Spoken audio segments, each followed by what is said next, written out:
We would like to acknowledge the presence of the PST coordinators. Thank you so much po for making an effort to attend in our special event. Also to our BSC Pinangongan officials, to parents, friends, youth, and kids, I hope you are all doing well today. Today we're gathered not only to share our stories and experiences, but to grow deeper in our connection with one another and most importantly, to strengthen our faith in God.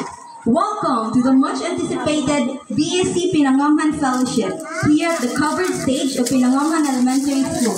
I'm Sheila N. Infante, and it's truly an honor to serve as your MC for this meaningful gathering. It brings great joy to see so many familiar spaces, united in faith, community, and the spirit of togetherness, all under the loving guidance of San Isidro Labrador. This fellowship is a beautiful reminder of what makes Pinangongan special, our shared values, our unity, and our unwavering faith. Let's cherish this time together, open our hearts, and make the most out of every moment. Now, let us begin our program with a prayer to be led by Sis Nicanora Sieneras. Ato binatag ang atong presensya, ito ang atong Ginoo. Mangaran na naman, ang atong Espiritu Santo. Lord God, maubay nga aga, gidadayaw ka lang. Maya ka lang, mapapasalamatan ka lang. Ang salamat Lord, ay maubay nga panahon, labi na Lord naman. Maubay nga panlawas, nag-iinukan yan Lord. Nagkaurusan amon fellowship. Na ikaw, Lord, ang magbibiya, ang tagay-tagay ka, Lord, ang mga panahon. Ang labi na, Lord, namin ang mga buhaton. Magpasalamat ako, Lord, yung mga biya mga amon, ang amon mga kagulang ay mo Ginoo. Pasalamat. Ako di ka po pasalamatan. Yang tagay kami, Lord, yung kalinaw. Para kami, Lord, yung mag-rout ng Espiritu. Natatagi kami, Lord, yung pagsinabda na Lord, ang pagtulungan. Nalihatan ng Lord, ang mga iba, nalihatan kami ng pag-usap, natagay kami ng ilaw, para ikang kami ng Masalamat Lord, na pinananaman ko iti, ang mabutya na, yung taga-ambiran mo, okay, ang pagbiyan, yung napagkarangan niya amo niya. Ngan akong lag Lord, yun ang iwain mo, natagaan kami Lord, ang mga paraan ng Espiritu, iatag mo ang tagsatag sa mga pamilya. Nahatagi kami Lord, maupay na ang mga buhaton. Ako na pinatangaro kay Kristo, mahawa ang Ginoo. Amen. Mangaran na namay, nanak ng Espiritu Santo. Amen. Thank you, Sis Nicanora, for guiding us in the prayer. To energize our hearts and to kick off the celebration, let us witness a vibrant opening salvo from our selected pupils. Let's give them a warmer round of applause. Balik ito ka din.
Birthday, adi nagatandaan sa niyo na.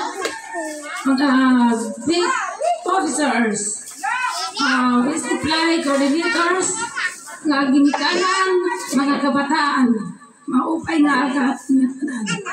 So, kita man, fellowship. So, nadayon gyapon na natin mga pangandoy magkadak ng fellowship. Bisa nagka-purpose po ng tuan. Sa amatan aton makagalahon. Nagitagaan kita yung panahon para kita makakadaan fellowship. So, amo lang. Melissa. Moving forward, let us open our hearts and minds to listen to our first speaker, one of the PFC coordinator, Sis Maria Teresa G. Gordonas. Let's give her a warm round of applause.